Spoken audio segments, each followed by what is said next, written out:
Hi, everyone. Get ready for the How I Raised It podcast, the show where we get an inside, unfiltered look at how real entrepreneurs raise capital for their businesses. I'm your host, Nathan Beckard, and today's episode is with Suman Siva of Marco Experiences, a company that sells custom-made retreats to help you strengthen your company's culture.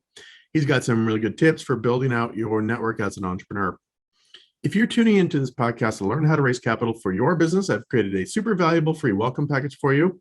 It includes a list of 2,500 investors who don't require a warm intro, plus 200 of the most important questions that investors are going to ask you. This will really help you get prepared to raise capital.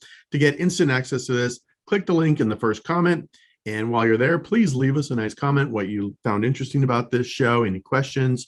And last but not least, if you enjoy this conversation and think someone else would, please share it with them, hit that subscribe button, smash the bells, all that good stuff. We really appreciate that. Thank you. Now sit back and enjoy the chat with Suman.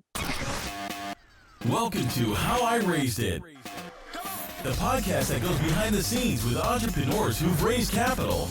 We uncover the tips, tricks, and techniques they use to get investors to write a check. Strap in and turn it up.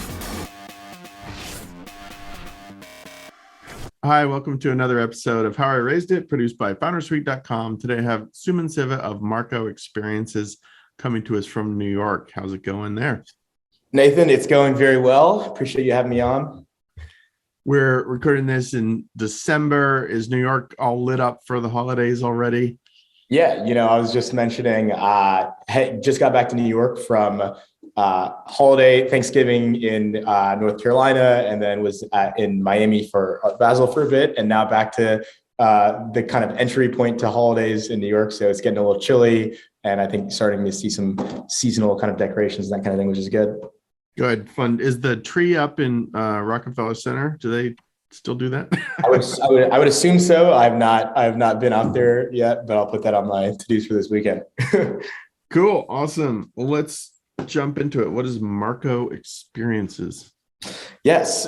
So Marco is a company that helps build culture through experiences. And so what does that mean? We basically do virtual, in-person company retreats, kind of all of that. But more broadly, we try to serve as a strategic partner to companies to help bring their people together.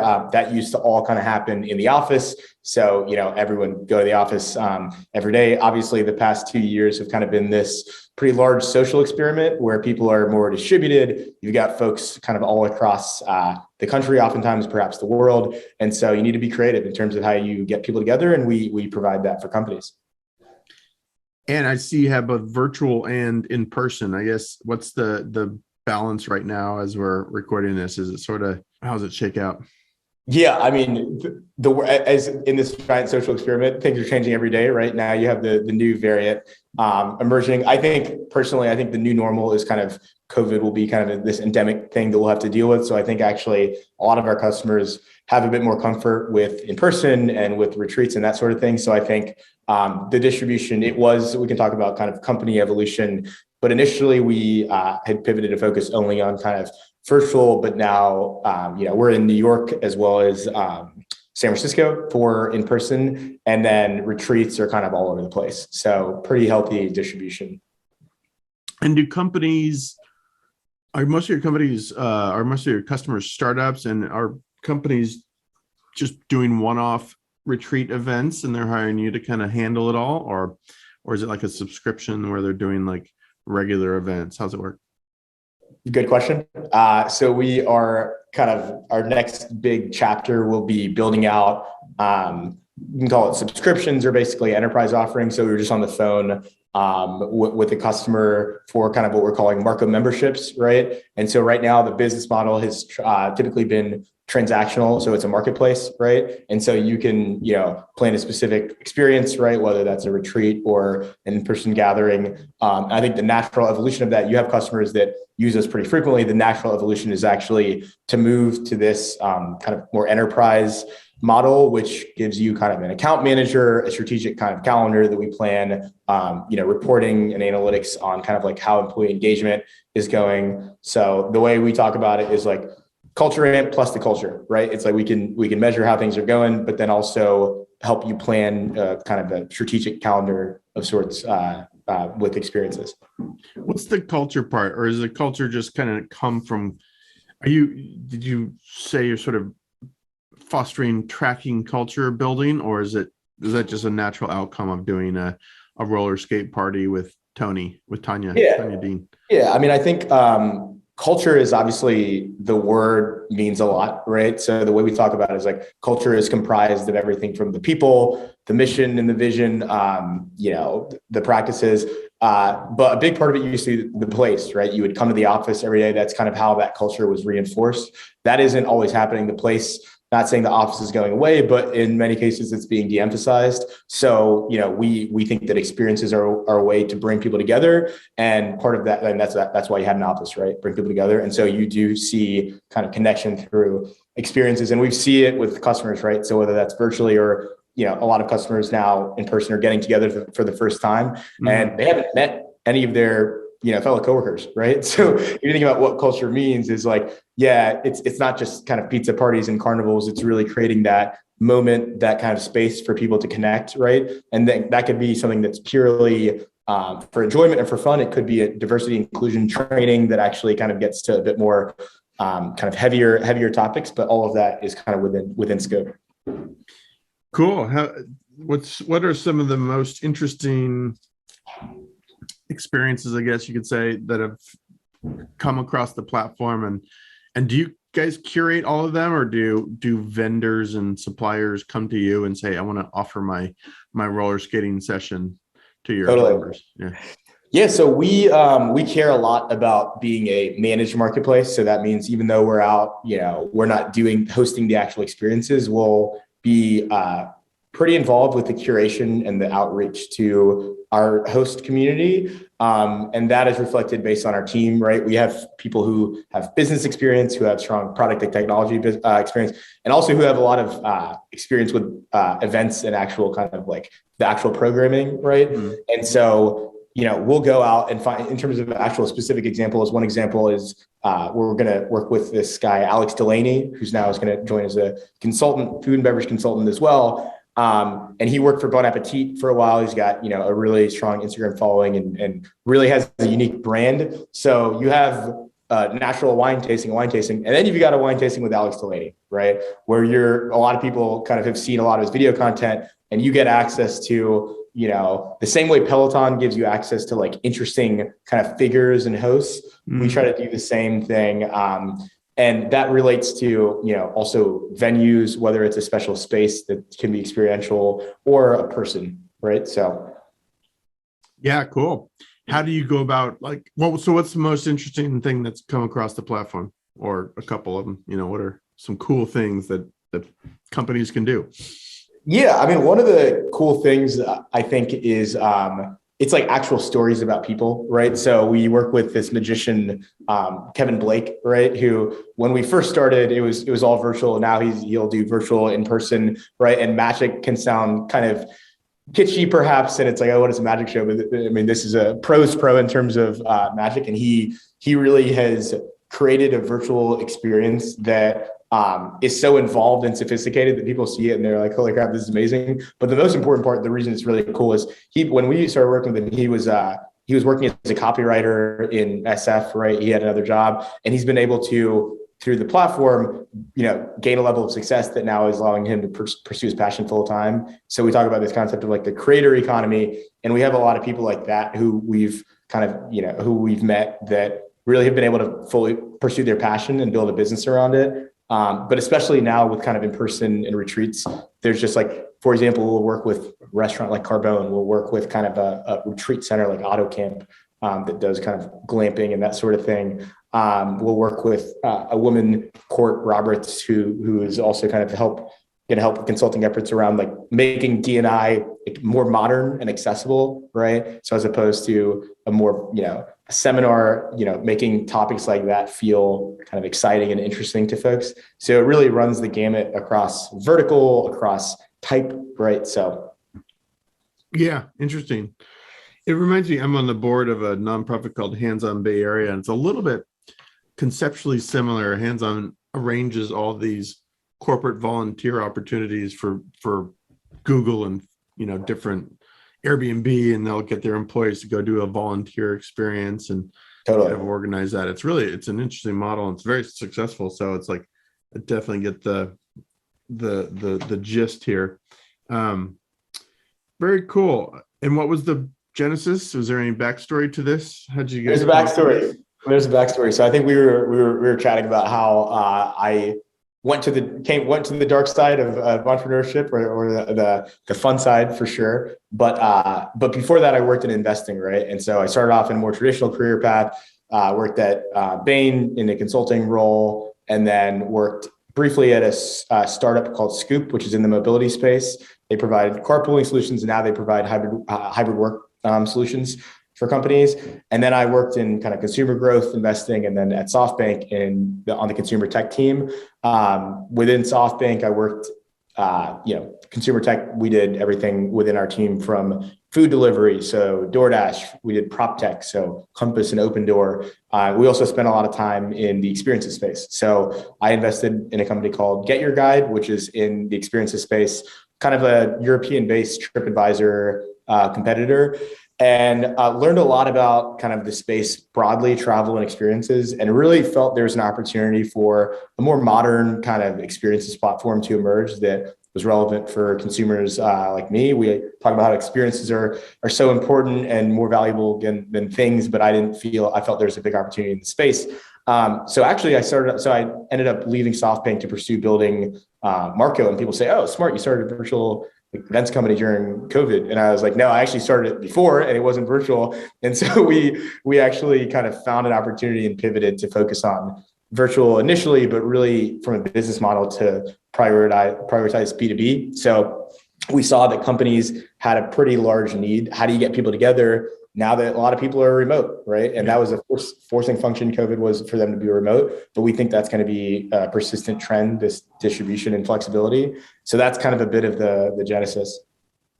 Interesting. How do I ask this without sounding snarky, but do people really like doing virtual events?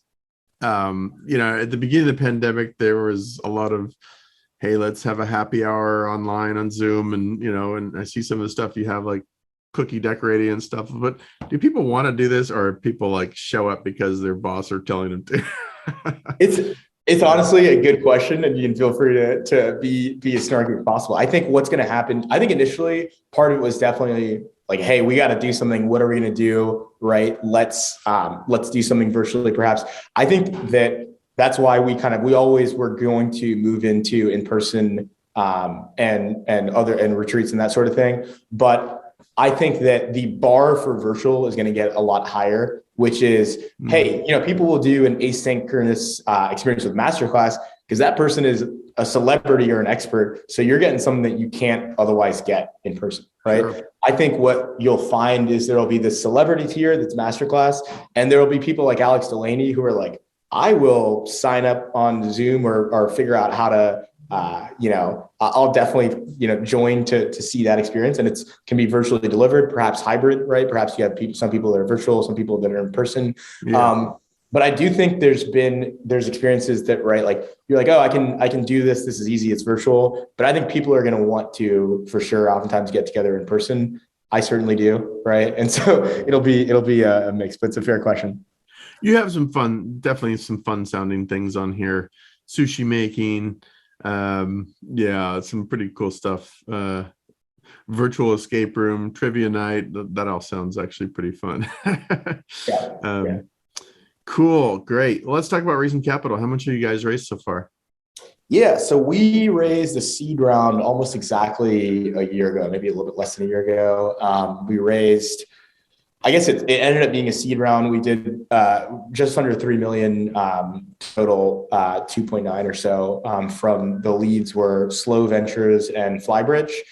So West Coast based firm and an East Coast firm. And then we had raised from some angels. So Jeff Housenbold, who was my former boss, and he kind of led the consumer tech team at SoftBank as one of the managing partners there, and a few other angels. The Community Fund, which is a fund that's focused on community-driven kind of companies, and then folks within my network.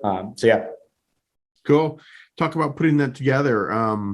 How'd you kind of approach it? You came from venture, so you probably had a pretty good playbook of how to build around. But yeah, maybe talk about how did you identify the right investors and get in touch with them, and talk about the process. That's what you think, right? You're like, oh, come from venture, got a great Rolodex.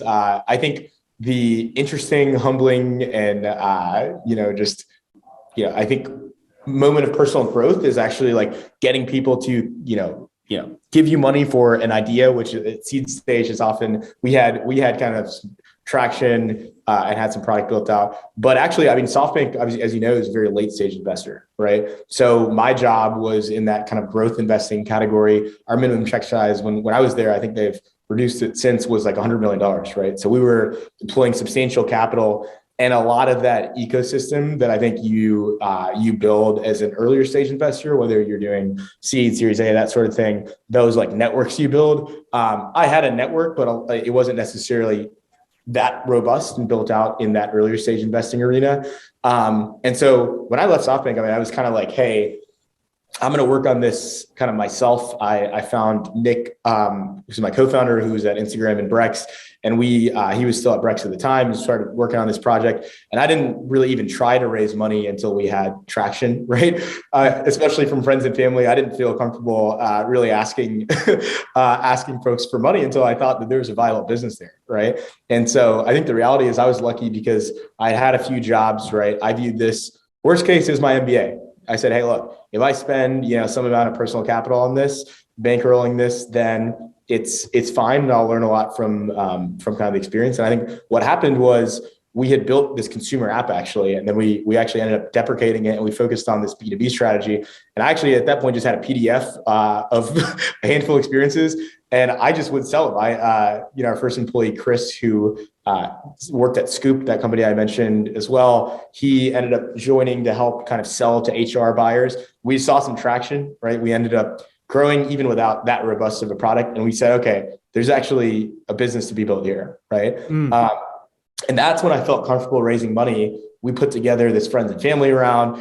And honestly, if I'm being honest, it was quite brutal initially. You're like, okay, all right, I need to get some money so I can hire a couple of people. And it's always the chicken and the egg, right? It's kind of like, well, I need more people in order to build, but how am I going to pay for it? So I think we raised friends and family round, and actually one of our friends and family investors, Hunter Horsley, who he's the CEO of Bitwise, which is a company, it's a crypto index fund. They've done tremendously well. He was, not to bring his name up without, I think I'll say nice things about him, so it'll be great. But he was really helpful because he was like, look, you guys have traction. We were debating, hey, let's potentially raise a pre-seed or a seed round. He's like, y'all have pretty strong traction. We were going to do, I think, over 400K of annualized net revenue in that December. And he was like, y'all should just consider going out and raising a seed round and just kind of instead of doing multiple rounds at this point. And so that's kind of what we did. And he was pretty helpful, I think, in getting the actual connections, right? Because it's always a game of you make a list of your kind of target investors, folks that you think would be interesting. He helped kind of us through that process, and then actually getting the connections and having those initial kind of conversations. And you basically have a lot of them, right? You have a lot of those conversations, find people who the vision really kind of resonated for. And then honestly, it suddenly gets a lot easier because once you get a bit of signal from someone, you're like, oh, someone's interested in investing, puts forward the term sheet. Then suddenly a lot of people are more open. So it's also, I guess, a chicken and egg situation in that regard. Were you looking for marketplace investors? I mean, I can't think of like experiences as a discrete category of investors. So how are you sort of identifying like that slow investors is this kind of investor? You know what I'm saying? Yeah. I mean, there's a few trends that we play on, right? You have kind of like the future of work trend, which is a theme that I think resonated with slow as well as kind of Flybridge, right? Because we sell experiences, but really what ultimately we're doing is bringing people together, right? Whereas the opposite is being de-emphasized, that sort of thing. So future of work is a trend, marketplace for sure. There's, although we sell to enterprises, there's this kind of consumer feel to our product, right? Because the end consumer is a person, it's an employee, right? So there's the intersection of a few different kind of categories. And the funds we raised from are kind of, they were open to kind of exploration of sectors. But I mean, even now, investors that were interested in kind of down the line, as we think about future fundraising, or people who were kind of flexible, right? Because we are a marketplace now, but we're already starting to explore and kind of sell these enterprise contracts, and we'll also build out product that we eventually charge SaaS, SaaS-like revenue for, right? So what you'll need is a firm that actually can be helpful in exploring different business models, understanding pricing, for example, understanding trade-offs and that sort of thing. So, yeah, interesting. How many investors do you think you talked to overall to end up with your list? Oh gosh, at least 30, I would say, maybe 20, 30 at least. That's not that many. Yeah, maybe more. I've got a very robust CRM, right?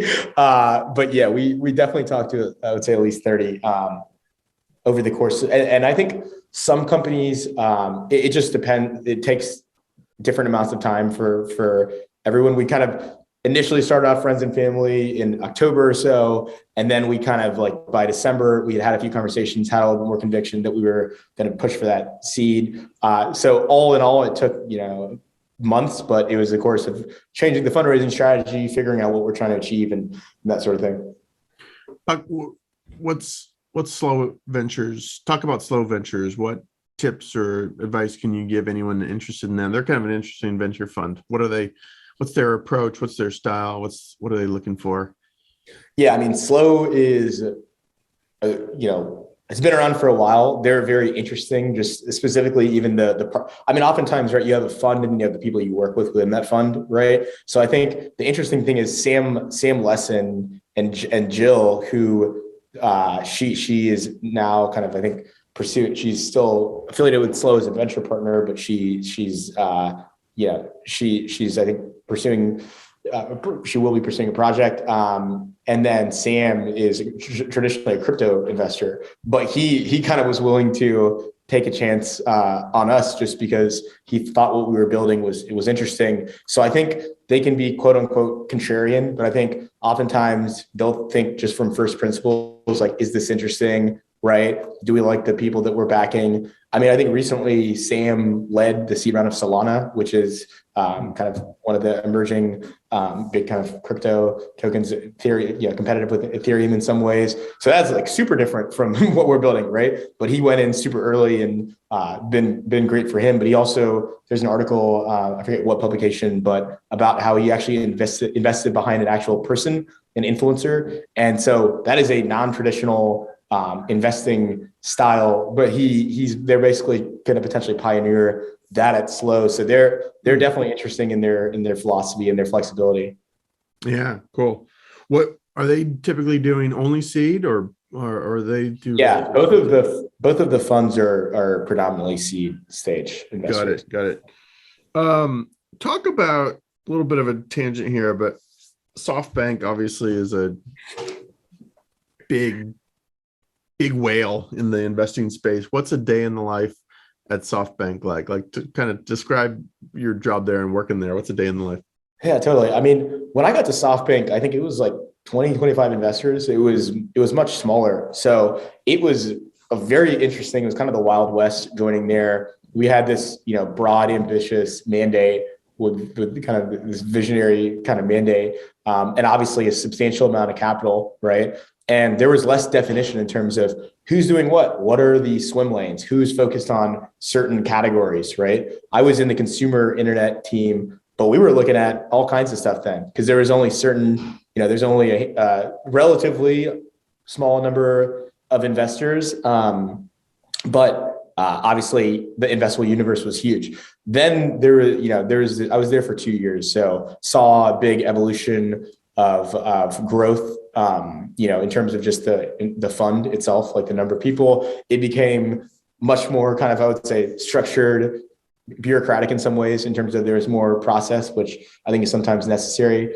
But I mean, it was very interesting. I think a lot of lessons to be learned on things that worked, on things that didn't work, right? I think one thing that is interesting is you see companies, firms like Tiger, Coatue, larger funds that, folks that are traditionally growth stage investors that are now interested in Series A investing, perhaps even seed investing, right? So what you see now is, I think it was a step in the comfort building of just generally tech investors. People are like, oh, tech, great category, seems to grow. Oh, interesting. Now it's easier to build a company. You can do it more quickly. Does that mean we need to go kind of downstream, right? And so I think we saw that at SoftBank. We were getting more comfortable investing in earlier stage companies despite being growth stage.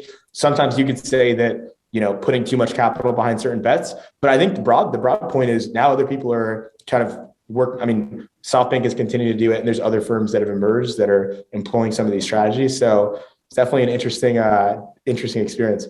Yeah, interesting. Was your job to source deals or to kind of analyze deals, or what was your little cog in the machine?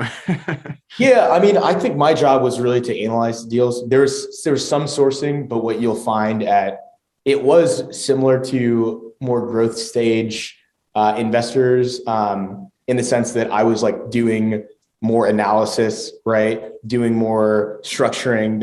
Some of the stuff we did was quite complex in terms of, structuring a joint venture perhaps, and how do you do that from a legal perspective? And less so of the kind of, that's what we mentioned, network building, like less of that. Honestly, more, I would have liked probably a little bit more of that, which occurs, I think, at the growth funds as you get a bit more senior. So one of the things for me is like the benefit of starting a company is I've substantially expanded my network of entrepreneurs, of earlier stage investors, and still have that later stage kind of network. So that's been kind of a fun experience for me.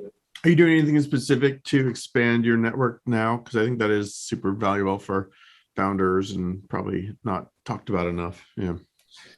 Yeah, this is the first time I've kind of talked about it early stage, but I think in the next kind of 3-6 months, so first of all, there's just organic conversations you have, right? I think there's a level of, battle, like sharing of problems and how you're solving them and that sort of thing that you do.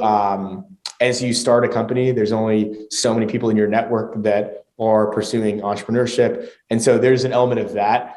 I'm actually going to become more structured with it. And actually, I want to build a kind of network and a community, exploring how you could potentially do that with a DAO. So I have some personal interest in kind of Web3 and figuring out, is there a way that we actually kind of build a community more intentionally? And so more to come there. But I think it's one of the most, the best parts of entrepreneurship is talking to a bunch of smart people who are out there trying to figure things out as well, sharing lessons learned and that sort of thing. How are you doing that though? Yes, I agree that's a benefit, but what are you doing to do that? Tactically, in terms of like actually finding these people and evaluate. Mm-hmm. I literally will. I'm an avid consumer of, whether it's podcasts or like emerging companies, right? And I will literally go kind of research people and figure out how to get connections with them. One example is Sahil Bloom, who's, I don't know if you are familiar. He's on Twitter. He left Altamont and now he's, building out kind of this podcast concept, as well as working on a few ideas. And I met with him in Miami and said, hey, I love your stuff, would love to connect and that sort of thing. But that's tactical, right? If you identify someone that you think is doing interesting things and you think you can learn from them, in this day and age, people are open to, if you approach the same way you approach an investor, you give them some context as to why you think a conversation would be valuable, and you find out, this is how you do it with investors, right? You find out someone who's tangentially perhaps related to that person, they can give you an intro, and then you go pursue that, right? And I think I'm a bit shameless in terms of, if I think someone's doing something interesting, I will find a way to go connect with them. Yeah. Who was that? You mentioned Sahil Bloom. I'm not sure. I know who that is. Yeah, he's you should look him up. He does these very he became prolific on Twitter because he would distill complex business concepts into kind of Twitter threads. So he became super. If you look him up on Twitter, he became super popular. But what I thought was interesting, he left Altamont, which is more traditional kind of private equity style fund, and now he's like working with this guy, Greg Eisenberg, who's also kind of a creator, and they're interviewing some really interesting people, and they're kind of just like exploring entrepreneurship from a few different angles. So to me, I similarly came from, investing background, more traditional background. So I love those kind of stories. Yeah, interesting.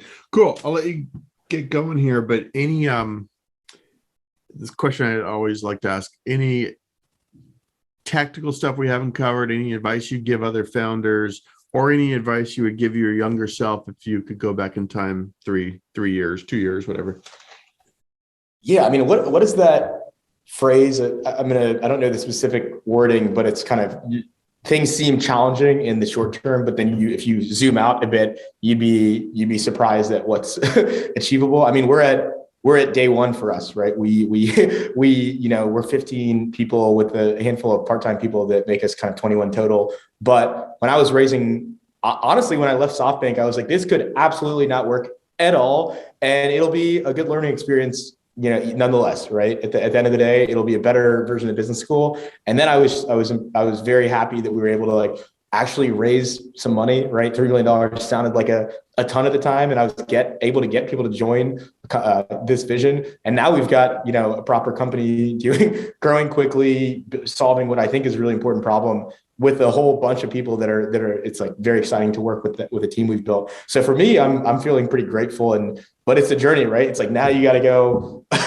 grow more, raise more money and that sort of thing. But that's the challenge, because it's so challenging, that's why people are willing to invest millions of dollars behind people pursuing these types of ideas. So yeah, kind of a long-winded answer to your question, but no, it's good. Are you already starting to think about Series A, and if so, are you doing anything? Yeah, we'll be starting to think about that kind of in the new year. I think the business has grown tremendously, the team has scaled tremendously. And I think that the problem we're solving is going to be persistent, right? Like every company we're talking to, our company is in New York, San Francisco, LA, Atlanta, Miami, and Seattle, right? So how do you build a cohesive culture? Every company we've talked to is at the very least more flexible, but oftentimes more distributed, right? So we think that there's a big need, and we'll have to continue to grow and scale the team over the next year. So I'm sure I can give you part 2 once we raise an A, but yeah. There you go. Excellent. If people want to learn more, it's marcoexperiences.com, correct? Yep, that's right. Cool. And can people sign up directly, or companies can sign up directly on the website, or is this yeah, you can book something directly. You can sign up for kind of this Marco membership, kind of culture as a service offering as well, for more kind of strategic support. But definitely you can go on there and check us out, and we'd love to chat with anyone who's interested. Yeah, it looks fun. I'm looking at the sushi kit. You deliver a bamboo sushi mat, cutting board, non-slip grips, and then you get people together to learn how to make sushi. That sounds fun. All right. Thank you very much, Suman. This has been fun. Sounds like a fun job you get to do, just curating these interesting experiences and retreats and stuff like that. So yeah, it is fun. I would say it's probably more fun than it sounds, in the sense of it is very much still a real job that has a lot of challenges and keeps me quite busy. But I would say, yeah, it's awesome solving a cool problem in future of work, kind of this creator economy, a lot of phrases that people talk about, but we're kind of living it. So it's fun for us.